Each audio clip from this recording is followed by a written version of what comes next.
Welcome into the DNVR Rockies Podcast. I am your host, Suzie Hunter. We've got Yahir, a.k.a. Yaya, producing today. It's a bird call. What bird sounds like that? Grandma's. Huh? Grandma? Grandma. That's a bird? It could be if you want it to be. I don't. Is that what your grandma sounds like when she's yelling at you? Yeah. My grandma doesn't yell at me anymore. She kind of hates me. She just gave up? She's like, do you, boo-boo? She hates you so much, she just gave up on you? That's brutal. That is brutal, Yaya. This Rockies offseason, also brutal. But we're going to talk about, we're going to continue the Helton watch, Helton 2024, hoping that we see him getting into the Hall of Fame this year. We're still waiting on Rockies TV broadcast news, and we got some hot takes for this very cold day. This is like the coldest weekend I think I've had in Denver so far. It was awful. Yeah. What did you even do this weekend in the cold? I actually stayed in. My family wanted me to go to the stock show, and I absolutely said no. Now my dad seems like he's sick, and I'm like, I made the right call. Yeah. I was going to say, I don't think like the stock show would be like a warm place to go. The stock show wasn't the issue inside. It was more the walking to the stock show and then walking back to the car. Because parking is crazy at the stock show. Exactly. You know, people in Colorado love their stocks. They really do. So the stock show, this is like Wall Street stuff, like trading stocks, right? That's what it is? I mean, that's where Wall Street originated from. They traded their cow stocks back and forth. That's the origin of the word, yeah. So that's kind of similar, I guess. No, my friends went to the stock show, and they were like, oh, there's no parking. You guys have to park at Coors Field. Yeah. And that's far. That's maybe a 20-minute drive. Yeah, they were like, okay, so you want us to park at Coors Field and then, like, Uber over? Like, that's like... I think they like squeezed into a spot that like didn't exist or something. Not a good time. Just like Rockies games, never a good time. Oh man, oh, never a good. I don't know. I think we're having a good time right now. I'm having a stressful time right now. I'm having a stressful time. I'm stressed out about Todd Helton and his chances of getting into the Hall of Fame this year because it is close. It was close last year in the wrong direction. I hope it's close this year in the right direction. But we don't know. I've been, of course, keeping track of the Hall of Fame tracker. And right now, with about 43% of votes in, Todd Helton is sitting at about 83%. You need 75% to make it in. And yeah, the tracker. The tracker is like the tab that is just always freaking open.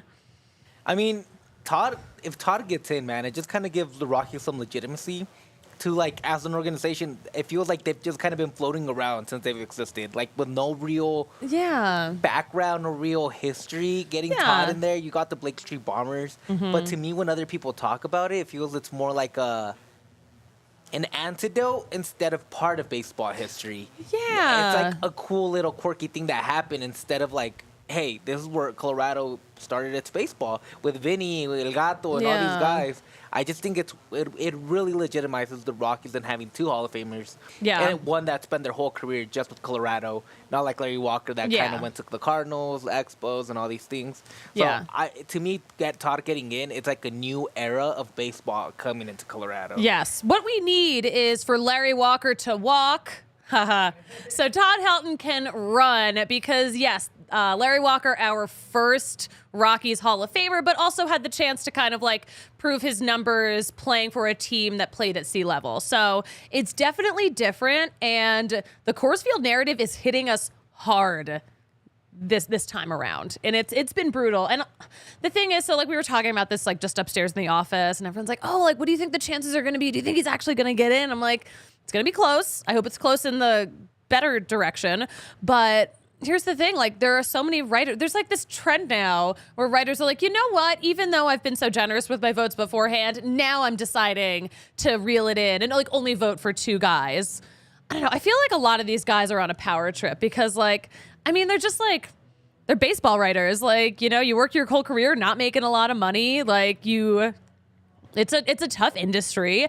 And, like, this is kind of the only power some of these guys have, apparently, is, you know, deciding who is in the Hall of Fame and who's not. So I feel like that power's being abused a little bit. It also comes down to narrative, right? Like the narrative. Like if you hear one guy that you admire your whole life bring up the course field effect and always bringing that course field, once it's time to vote, that narrative is going to be stuck in your mind because the writer that you admired, an analyst that you admired, brought it up so many times over their career that it's like, if he said it, why would he be wrong? Yeah. And at some point, that narrative has to change, and I think Todd's going to be that changing point. I think Larry helped the conversation to start, but Todd has to be the guy that brings it all home and be like, hey, you know what? We're baseball players, too. We're not just playing at altitude, and that's why we win. Yeah. And also, like, again, it's not easier to play at altitude. It's actually harder. It's harder on your body every single day. So the Coors Field effect, yeah, like, you get a couple extra home runs,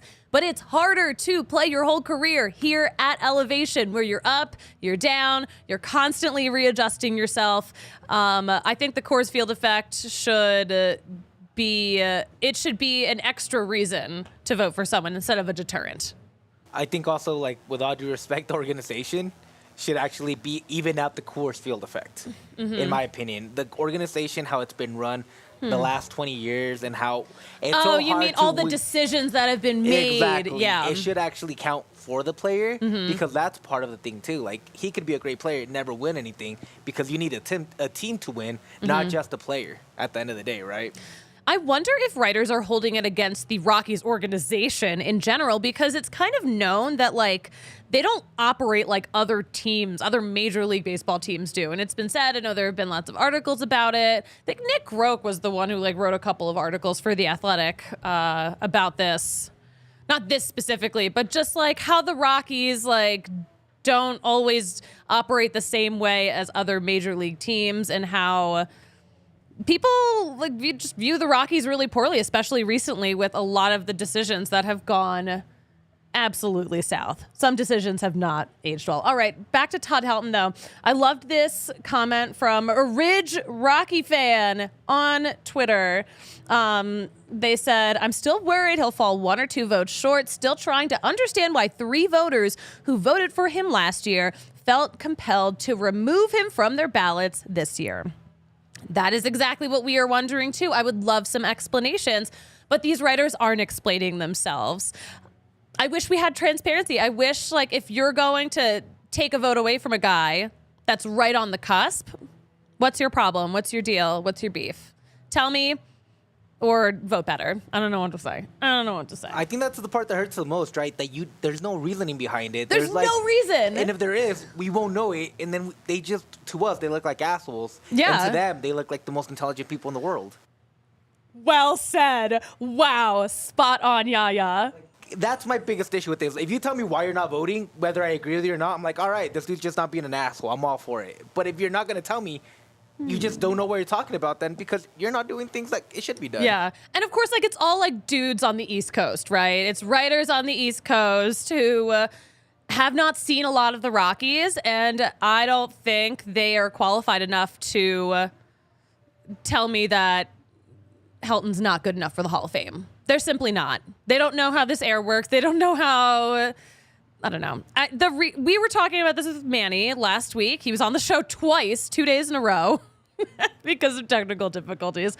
But he, oh my gosh, totally lost my train of thought now. Oh, well, it wasn't important. The Celsius is not hitting yet. Why is my Celsius that I chugged right before the show not hitting yet? The burrito kind of countered it. Right, I did start eating it. I have a burrito just off screen. Off screen. It's Burrito Tuesday. Burrito Tuesday. Michael in the chat. I think Helton is in as well as Wagner, but the fact that Andrew Jones isn't in the Hall of Fame already is ridiculous. And this is a Mets fan saying that. Yes, Michael Rusco, a Mets fan. So he's suffered. He's suffered his entire life. Oh my gosh. Yeah. Did you see the show of when, like, my friend Amanda came on and She was like, "Oh my God, thank God I wasn't raised a Mets fan. What, to be like a loser my whole life?" Like, and she like meant it too. Like, it's just like, Michael, we still love you though. we still love you. We love you, Michael. He's Great good guy. people. He's Connecticut people. Connecticut people are Yes. good people. East Coast people are good people. In Most of them, general. unless you're a Hall of Fame voter who didn't vote for Todd Helton, then you suck. That's only like less than 1% of the population out there. Less which is, than 1%. So that's not going to drag you guys down that low, trust me. Yeah. Connecticut has such a strong Rockies connection because they have the Yard Goats currently out there as the AA affiliate. They had the New Haven Ravens too, which were also a Rockies affiliate. They're Rockies people too. Yeah. I mean, I'm all for it. Like, I'm not against East Coast. I'm against the East Coast bias, not against Yes, the East I'm Coast. against the East Coast bias, not against East Coast attitude. Michael in the chat, hey, I saw them win the 86 championship. That's a great point. I'm sure it was fun. It was long before I was born, so to me it doesn't exist. Long before you were born? Long before I was born. Okay, I'll give you that one. So long, decades. Just, I'm 12 years old. That's actually a decade before I was born. Oh, you Like, are so young. A literal decade before I was born. Oh my gosh. Hey, Will in the chat. New Britain was also a Rockies affiliate. I mean, it was the same organization as the Yard Goats. New Britain was a Rockies affiliate right before the Yard Goats came into existence. So like the affiliation had switched right before they moved to Dunkin' Donuts Park. So I kind of consider it to be the same. Trevor Story played in New Britain.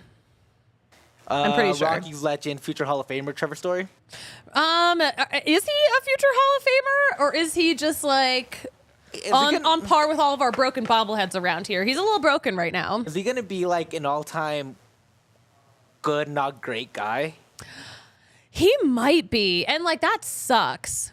That sucks. I just feel like his luck has been awful since going to Boston. Of course, Boston struggled, on their own, but like he's been injured. He like had like food poisoning or something at the start of last season. Like he's just like, I feel like Trevor Story's on the struggle bus. Yeah, I mean, like playing in that sea level air really makes your body kind of start crumbling.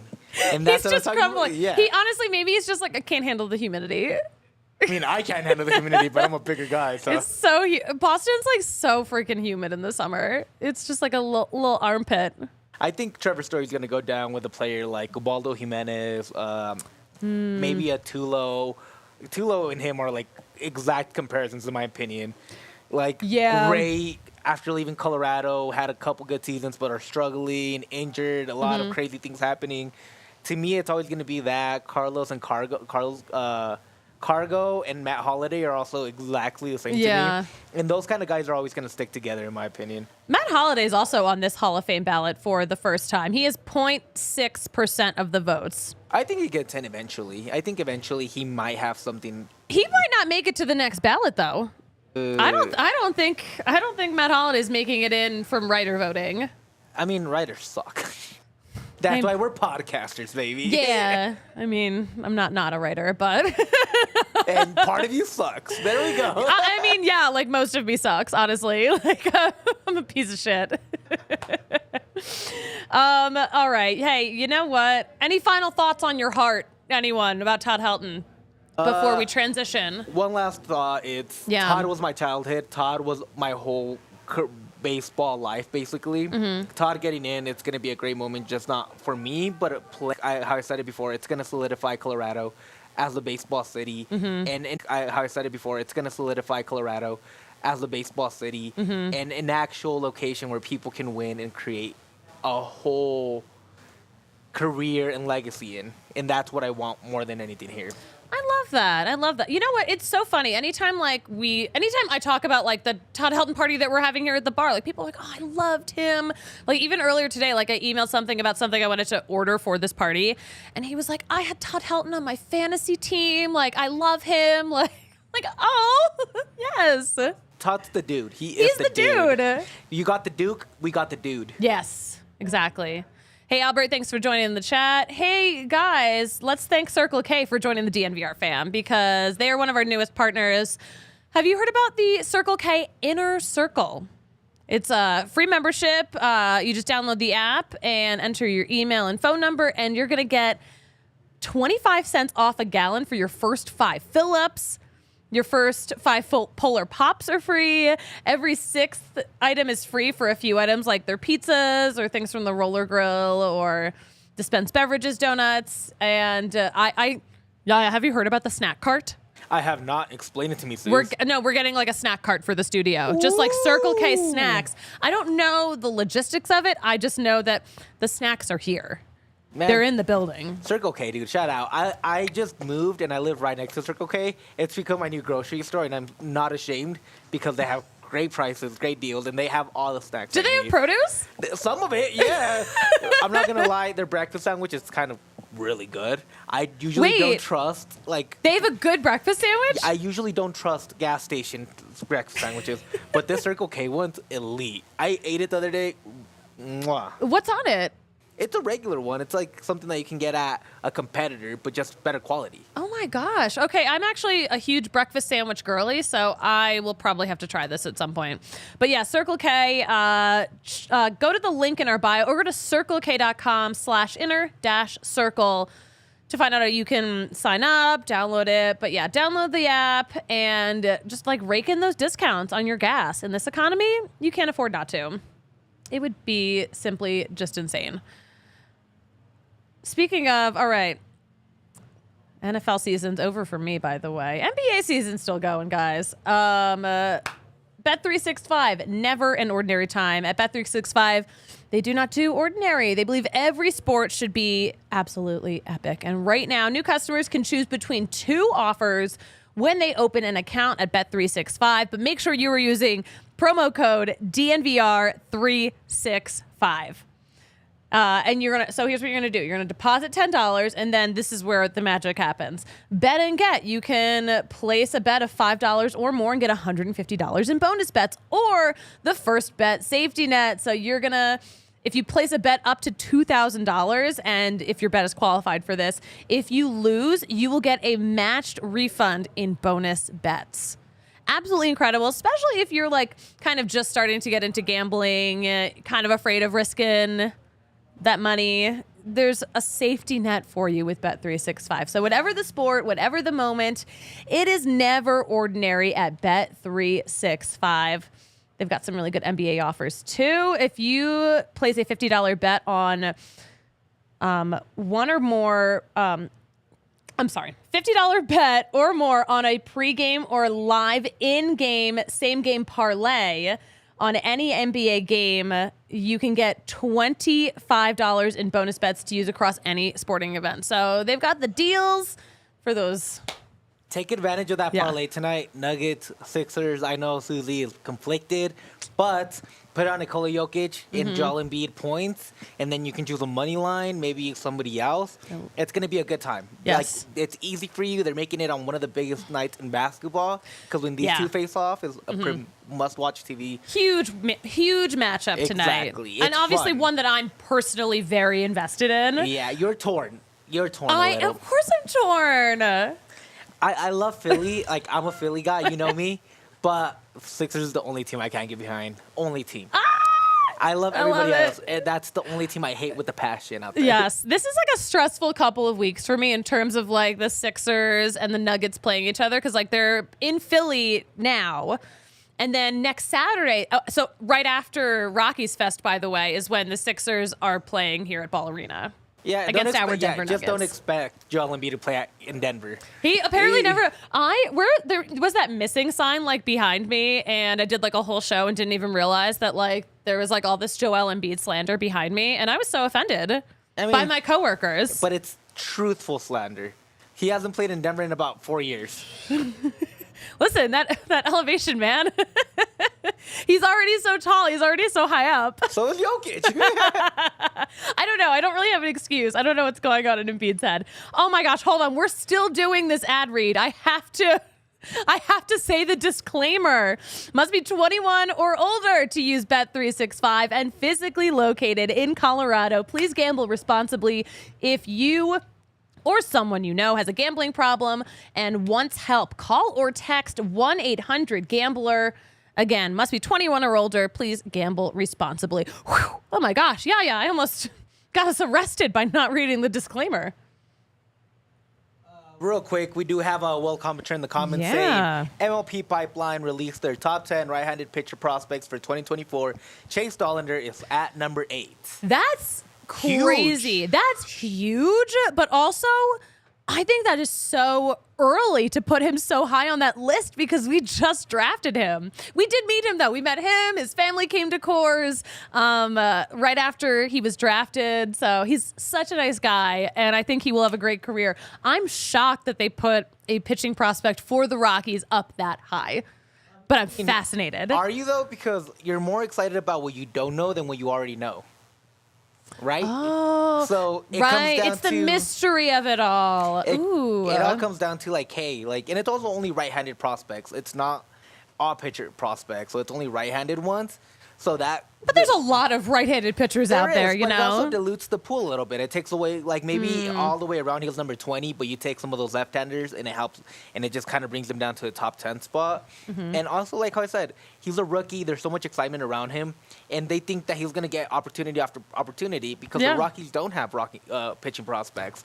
So you should probably host the show. These are great. You're cooking right now, Yaya. I mean, sports are sports, right? Like, no matter what, it's almost That's a great take. I like totally agree with you. And so like opportunity is going to be given to him, so you know that he's going to have every chance to prove himself. Where maybe when a pitching prospect down with St. Louis or New York is going to have to fight for his spot through. They're going to have to fight a little harder, maybe, than Chase Dollander will be fighting. Exactly, because you're the number one in an organization that's depleted at the pitcher spot, and you're going to be pushed forward. Unlike New York, unlike Tampa Bay, all these places that also do the same thing, but they have more pitching prospects that are highly touted. Yeah.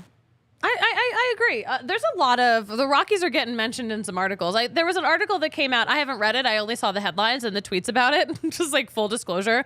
But apparently some outlet predicted that the Rockies will win a World Series in 2033. I mean, 9 years. Nolan Jones, dude, is going to be like what? 33 at that point? Actually, he'll probably be in his prime at that point. Give me it. I believe He'll be it. throwing from the outfield with like 110 miles an hour. Yeah, like why wouldn't you bet on Nolan Jones? Oh my god! Betting on the Rockies in 10 years is betting on Nolan Jones in 10 years, right? That's a great point. Maybe how far ahead can I bet on the World Series? I think it's only years because I can only bet on this one right now. The next one. But sports are like, we're not predicting that far ahead. When I'm in Vegas for Super Bowl week, I'm gonna go to some sports books and be like, okay, can I place a bet on the 2033 World Series? Please. Circus Sports, man. Perfect place. I was there just last weekend and I loved it. Great time. Oh yeah, because the Broncos game. Exactly. 2 weeks ago was there. Great time. I think they're already booked for Super Bowl week. Oh, dude, especially because they're having all the stuff at Circa. Yeah. Media Rows at Circa, so it's. Oh yeah, no, I looked it up like a while ago. I was like, oh yeah, of course this is hella sold out. But either way, go put all your sports bets on Circa Sports if you're in Vegas. It's a great time. Yes, I still want to do. Did you guys do the stadium swim? Kind of. It was too cold it's to open be in. 365 days a year. Look at this bonus ad read they're getting. But I was there. Like, we did our show from the Circa Swim. It's gorgeous. Amazing I'm going to do a show from in the pool. Like I did at my mom's house in Florida. You're not doing that. It's freely. That's a great point. I mean, yeah, Vegas this time of year, it's not warm. It is not warm. All right, so we were talking about right-handed pitching prospect Chase Dollander. I want to talk about another right-handed pitcher, Dakota Hudson, the newest guy in the Rockies rotation and like such a necessary addition, especially as we're watching the roster get filled out here in the offseason.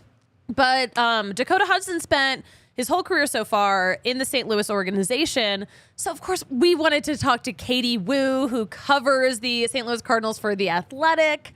We wanted the tea on him. We wanted to know what he's like. But also, I wanted the inside scoop of what happened to the Cardinals last year. How did they fall apart like this? And what happened to Nolan Arenado? So, do we have that interview ready and queued? Oh, my gosh. All right. Well, let's take it away, shall we? Here's our chat with Katie Wu. Joining the pod now is Katie Wu. She covers the St. Louis Cardinals for The Athletic. Katie, how are you doing? How is your off season going?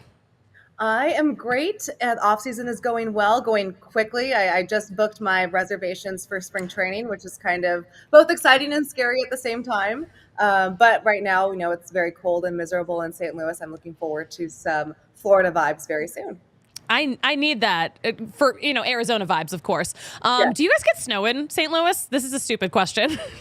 No, because when I moved here, I didn't know either until it started snowing, and I was like, "What is this?" Yes, we get snow. It's not like the East Coast snow where it's like several feet, but we'll get our usual like snow showers. But what we really get is ice, and that is where I Ew. draw the line because snow is fine, whatever, but ice you can't see, and I have done too many slips on the sidewalk, and you can't drive, and I just stay in my house all day. So yeah, not a winter elements girl at all. You know what? Same. Yet I live here in Colorado. It's a problem, but it's a Suzie problem, not a Katie Woo problem. I want to talk about. All right.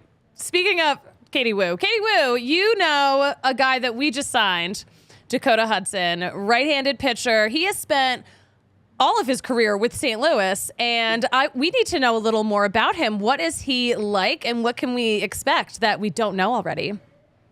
Dakota Hudson, I think when he really burst out on the scene in 2019 when the Cardinals advanced to the NLCS, and he was a big up-and-coming star in their organization. Unfortunately, he underwent Tommy John surgery and hasn't been quite right since. Dakota is a sinker ball pitcher, so when he has the ball on the ground, he's really effective. When he's in the strike zone, he's really effective. Last year, and even dating back to 2022, he had some problems staying consistently in the strike zone. But when he is in the strike zone and when he has that sinker ball working, he gets the weak contact. He has the patented double play ball. I think his stuff will play really well at Coors, given the fact that he's not giving up fly balls that can kind of soar out of the ballpark that we see so often. If he's in the strike zone and he's keeping guys off base, that's fine. Even though he does have a high walk rate because he can get the ground ball rate pretty easily and you have that double play chance, he can usually get out of trouble. It's when he starts walking a little bit more than you would like that things start to kind of pile on. But I think this is a great opportunity for Dakota. It didn't look like he was going to have any room in the starting rotation for the Cardinals coming in 2024. Cardinals also have some top prospects knocking on the door. So hopefully Dakota can kind of reinvent himself because he has the stuff. The sinker is nasty, and he knows how to elicit the weak contact that I think can make him really effective. We love a pitcher who's looking for a change of scenery and maybe a little bit of a rebound season. I want to talk about what we saw from the Cardinals. I have to ask, what happened last season? Because I feel like all of our expectations were a lot higher, and it was a struggle for you guys. Girl, I still don't know. I was doing a year in review story right before the end of 2023, and just reading the stories from February till September, I was still so confused. And I think, honestly, if you replayed the Cardinal season from start to finish in 2023, I don't think it'd be nearly as bad. I don't think they would necessarily be playoff contenders. I think what 2023 showed is there were way too many holes in that roster. But I don't think they would have been a 90-loss team. Everyone underperformed. Everyone in ways that like we'd never seen before. I mean, Nolan Arenado didn't win a Gold Glove, right? Like when have we ever said that? We haven't. And you look at the pitching staff, and there were questions coming in, but you certainly didn't think Adam Wainwright. No, he wasn't going to be the ace, but he also, I don't think the Cardinals thought was going to be the worst pitcher in the National League for a stretch. There was a bunch of fiascos from Tyler O'Neill not hustling to Wilson Contreras not catching to Jordan Walker being demoted because he wasn't an outfielder, yet he had only been an outfielder for half a season anyway. So I think it was just panicking. When you think about the Cardinals, they win a lot. They're not used to losing. And when the ball started rolling in April, they could never really catch their footing. And it just became this snowball effect where ultimately come July, everyone was looking around saying, we just have to pivot on this year and really hope that we can figure it out in 2024. Yeah, wow. When you lay it all out, it's so shocking. It still doesn't make sense. And of course, the one thing that I can't make sense of, Nolan Arenado has never had a major league season without leaving that season with a Gold Glove, sometimes a Platinum Glove. What happened? How did this happen to him? Yeah, I think he's probably asking that same question. Yeah. I think Nolan everyone in that roster is disappointed, but Nolan especially, both from a team perspective and a personal perspective. It was a down year offensively, a down year defensively, and I think he took the losing season really personally because, he came to St. Louis to win 2021, 2022, both heartbreaking ends. And in 2023, I think the overall consensus was that this was again going to be a postseason team.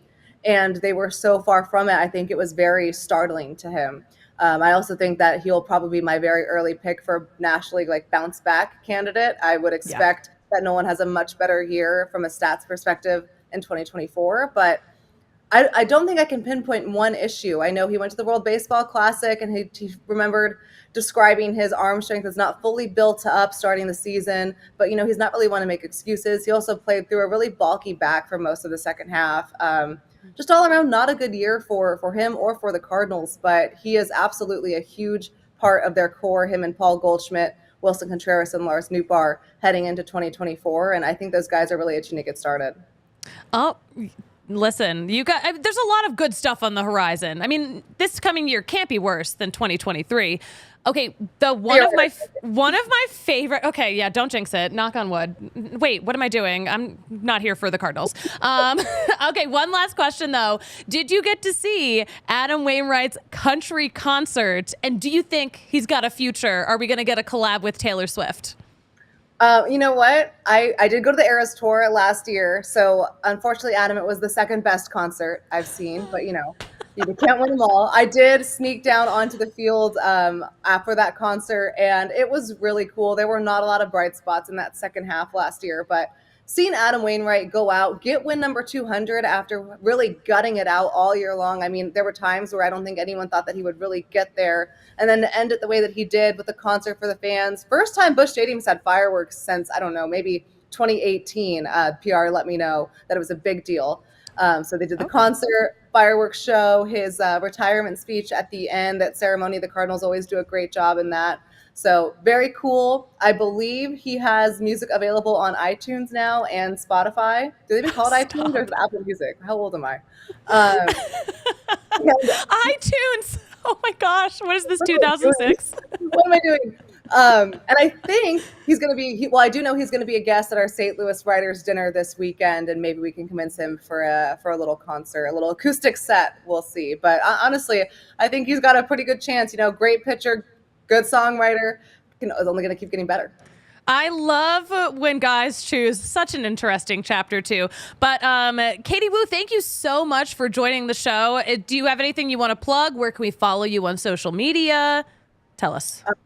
On Twitter, Katie J. Woo. Instagram, although that's mostly pictures of my cat, and that is Kath J. Woo. I need to get some sort of consistency going on. And then, of course, at The Athletic for all Cardinals news. Suzie, it is so great to talk to you. Your energy is just fantastic every time, and I'm looking forward to seeing you at some point in the season. At some point. I'm going to try to sneak out to Florida, but I'll keep you updated. Please do. Come crash with me. It'll be great. Say less. All right. Have a good one. See you later. Thank you so much. All right. Before we kind of talk about what we were just talking about with Katie, let's shout out our friends at Backus and Shanker, because if you're injured at work, but not like Trevor Story or Tulo, if you're injured at work in a very real way, Backus and Shanker can absolutely help you out. You can call them up, talk about your case, and they're not going to charge you anything until they actually win you money in that case. Because there's a lot happens after you've been injured in an incident that was not your fault. It can be a lot. They're going to help you out. They have a huge team too, covering all of Colorado. More than 30 lawyers, more than 100 staff. Backus and Shanker helps with all kinds of injury cases where you weren't at fault: car accidents, motorcycles, rideshare, pedestrians, trucks. They can even help if you're injured at work. So give them a call at 222-2222 to find out if you have a case for free, because Backus and Shanker wins. All right. Someone in the chat asked if we wanted anything from Wawa, by the way. That's a no. We only take things from Circle K. Yeah, please. This is Circle K territory out here. Also, we actually do have real hoagies. We have Primos. Primos. Friend of the brand. Yeah, Primos. This is not an ad read for them, but it would have been a nice transition if we actually did have. But you know what goes great with a hoagie? Maybe an ice cold Breck Brew creation. Is the beer of the month really still the Christmas ale? Is this actually what's happening? You're asking the wrong person. The beer of the month right now, still the Christmas ale, still $6 here at the DNVR bar. But listen, Breck Brew has a beer for any occasion. I was drinking the Palisade Peach over the weekend. I was drinking the Mountain Beach. Oh, Mountain Beach, the sour. I'm a sour guy. Mountain Beach sour is the only sour that, like, I will tolerate. I don't like sours. Like, I don't even like sour candy. I certainly don't like sour beer. But Mountain Beach sour is, like, not that crazy of a sour. It's like sour and sweet, which is kind of weird Yeah, combo. it's got, like, a nice balance. So if you're trying to get into sours, Mountain Beach, what a vibe. What a beer. vibe. Oh, I have some sours that someone left at my house if you want it. I'm trying not to drink as much. Oh, okay. Yeah. I don't know what to do with them. Someone brought this 6-pack of sour beer to my house and like drank one, and like I'm moving out of my house right now, so it's like I still have like these 5 sours just like sitting in my fridge that no one wants. If you want a sour, I'm happy to. The biggest issue is that it wasn't a Breck Brew. If it was a Breck Brew, If it was a Mountain Beach sour, it would be a totally different story. This is still an ad read, guys. Breck Brew has been making this beer here in Colorado for more than 33 years. Are we coming on 34 years at this point? But it comes down to their love and passion for making good beer. Don't forget about the Avalanche Amber Ale, Mile High City Golden, the Broncos Country Pale Ale, Let's Ride, Let's Chug, the Fun Slinger, and of course the Good Company Hard Seltzer. But head to breckbrew.com and use the beer locator to find your favorite brew near you. All right. So, all right, let's address some of the comments. Yes, Andrew offered us some Wawa. We appreciate that so much. Michael will take a sour. I don't know. I don't think I can mail it to you across state lines. I'm so sorry, but thanks for the sentiment. Tony, are you suggesting that I drink 3 to 6 Monsters, or was that in reference to something else? That's Circle K that has 3 Monsters for $6, I think. Oh, or what? $3 for 6 Monsters, which is a great deal. Damn, I might be stopping at Circle K before tomorrow's show. Mix it up on the Celsius front. Get some Monsters from Circle K. Big fan. So someone tweeted this at us. I want to show you this pic. Someone tweeted this while we were talking to Katie Wu on the show. A picture. This feels like 2 different worlds to me because they overlapped so briefly. Nolan Arenado just giving Todd Helton the biggest, cutest bear hug I've ever seen. Like, this is love. Nolan Arenado, like he's when he's like showing his like love and appreciation for other players, it's the cutest thing to me. It's adorable. All right, we got some other comments too. Roger Red says, Katie looks like Miles Teller. Now I can't unsee this. You can see it. I made the back-to-back while we were... Yeah, there's the back-to-back, by the way. Yeah, I see it. They look alike. If you're watching us on YouTube, you're loving this. If you're listening to us as a podcast, head to about 37 minutes into the show and you'll know what I'm talking about. Katie Wu, Miles Teller, strong resemblance. Pretty funny. Pretty freaking funny. All right, what do we have going on in Rockies World? The Rockies signed a free agent catcher, Nicholas Ortiz, to a minor league contract. We don't know a ton about him. We'll probably revisit this. But again, like just kind of building out the depth at that catcher position. Because we've also lost one of the depth pieces in Brian Serven recently. Also, it's so wild to me that Yency gets traded to the Cubs and then the Cubs have to DFA another former Rocky to make room. It's very sad. We'll keep an eye on where Brian Serven ends up. We got some hot takes on this cold day, fam. It's been a cold weekend, so I wanted everyone's hottest takes. And you guys delivered on Twitter, and I love that. Big fan. Big freaking fan. All right. I'm going to pull up the tweet. Oh, Yaya's got it pulled up. Let's freaking go. The hottest takes on a cold day. Nate said, we're going to get more tacos than last year. I was like, yeah, that's a good take. That's not the hottest take. I think we'll get more tacos. Should we be making like a documenting all the times the Rockies got tacos? A taco counter? A taco counter? All right, that's what I'm doing after this show. I'm just going to like mess around and make a taco counter. Will said Kyle Freeland's going to throw a no-hitter in a home game in 2024. We have not had a Rockies pitcher throw a no-hitter at a home game ever. And Kyle Freeland came pretty dang close a few years ago. If he's going to be, he could be the one to do it for sure. Best odds. Austin in the chat, his hot take, the Rockies will be playing competitive baseball games in September. Not saying they will make the playoffs, but it's going to be a leap forward. That, I think, is a very spicy take. I personally disagree with you. I don't think it's going to be competitive in September. Nothing against what we've got. I just think we have too many young players who are still going to be kind of figuring things out. That's my take. Garrett in the comments, Chris Bryant is going to play 150 plus games this season with 30 or more bombs. I would love to see that happen. I would love to see Chris Bryant just play more than 100 games this season. Baby steps, baby steps. Wrap him in bubble wrap and send him out there. Jackson said, pathetic that this feels like an ultra hot take, but I think the expectations are so wildly low that it will be. Rockies will have a top 20 starting rotation this year. I feel like that's actually possible. I feel like also it's possible for the Rockies to have a really good starting rotation. Also, top 20 starting rotation, that's not even like that. It's for the Rockies. After I said it, I was like, wait a second. I'm like, top 20 isn't even like... It is for the Rockies. If you said top 15, at least I'd be like, okay, we're trending in the right direction. So you're just saying that the Rockies aren't going to have the worst rotation? I'm like actually going to freaking cry. This is so funny. Will in the chat, there has never been a Denver player, even before the Rockies, throw a 9-inning no-hitter at home. So it didn't even, not even for the Bears? That's wild. I mean, yeah, way before your time. You weren't even alive when the Rockies came into existence. Kyle Freeland was born like a month after the Rockies came into existence. Yeah. Isn't that so crazy?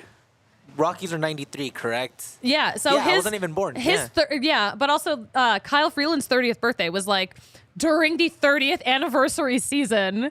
You can't script this better. He is our dude. He's our dude. That's how you know. He was just like literally born to be a Rocky. Rockies are going to have the Hall of Dudes. Hall of Dudes.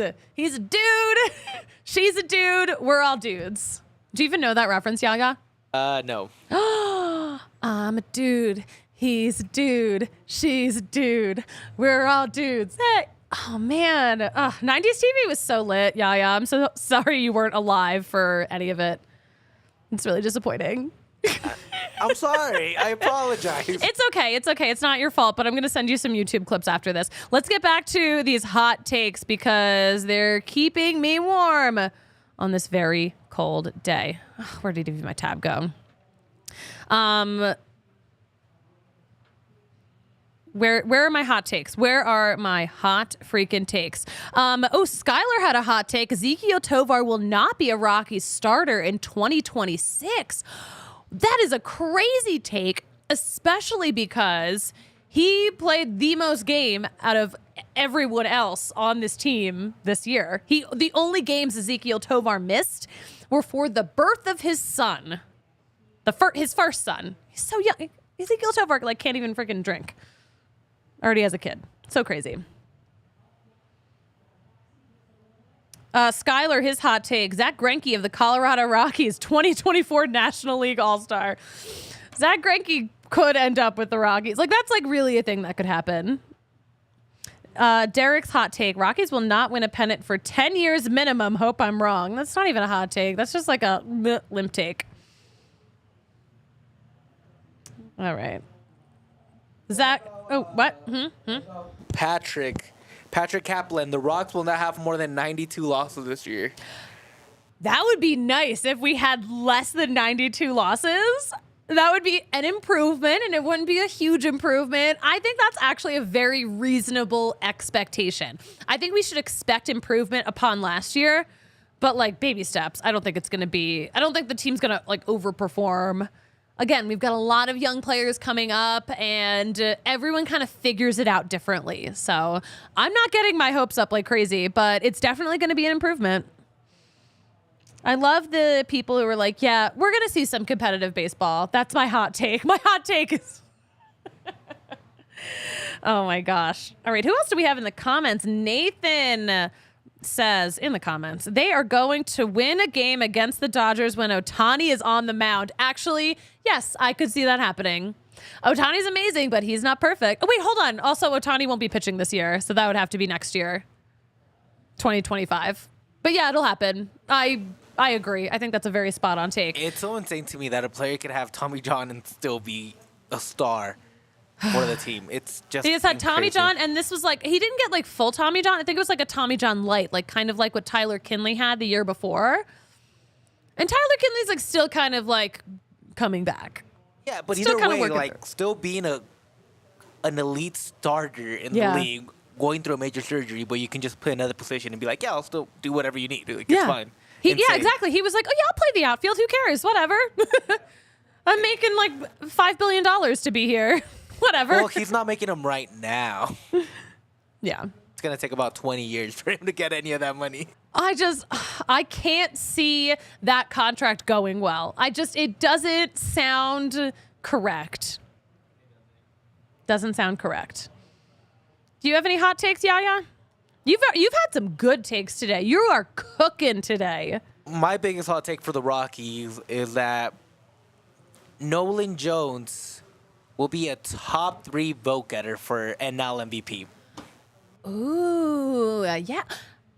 I like that. I like that, and I could definitely see that happening. All right, we're going to clip this, save it for when it ages well. He was like 4th in Rookie of the Year voting. Exactly, and I just think that he has a lot of hype with him, and I feel like the narrative, it's always about narrative in all these things. Of course. And it's like the guy that can be the new Nolan after Nolan had a bad year with the Cardinals is going to drive a lot of this, and it's just going to be like, maybe the Rockies can develop.